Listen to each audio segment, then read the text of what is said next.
Da, mambo yanazidi kuwaka moto.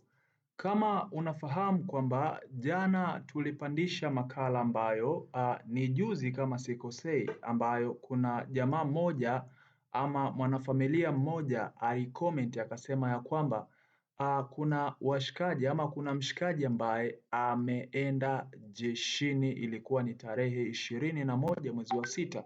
Kwa maana hiyo imezua imezua gumzo kidogo. Kuna washikaji hapa wamejaribu kuelezea maoni yao, na kuna baadhi ya comment hapa tumepokea ambazo zitakufungua kidogo akili. Ngoja tuone hapa. Yes, tuone hii comment. Yes, kuna washikaji walikuwa na chati hapa na mimi pia nilikuwa miongoni mwao. Yes.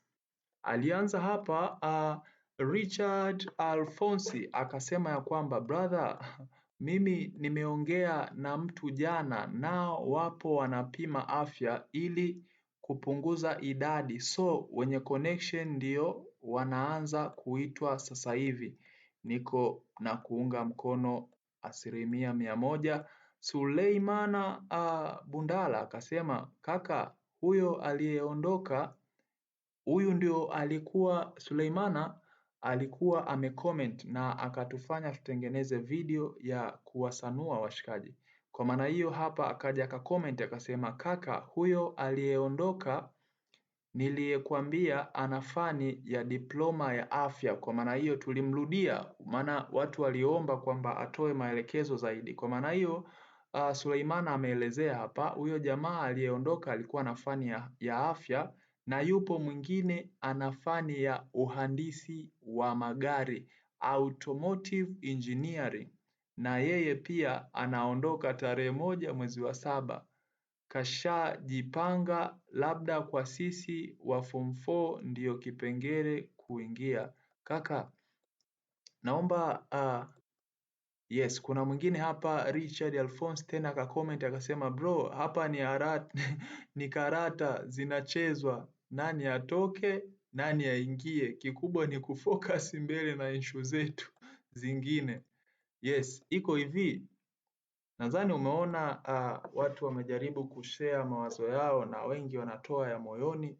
Yes, iko hivi bro, you'll never know kama nilivyokuambia yeye ana story gani, ana connection gani. Kwa hiyo cha kufanya sisi tujaribu kuwa humble, tujaribu kuwa wavumilivu. You'll never know tomorrow, afu hakuna ambaye atakupa full story. Maybe mshikaji wako angekuwa muwazi, angekuambia bro, mimi nimetumia njia hii, lakini hakuna atakayekwambia full story.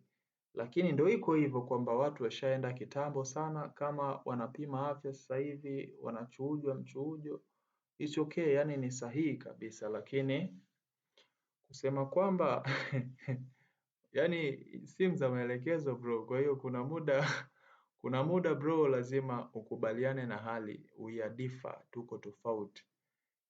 Kwa hiyo cha kuomba tuendelee kupambana, tusikilizie ajira za polisi.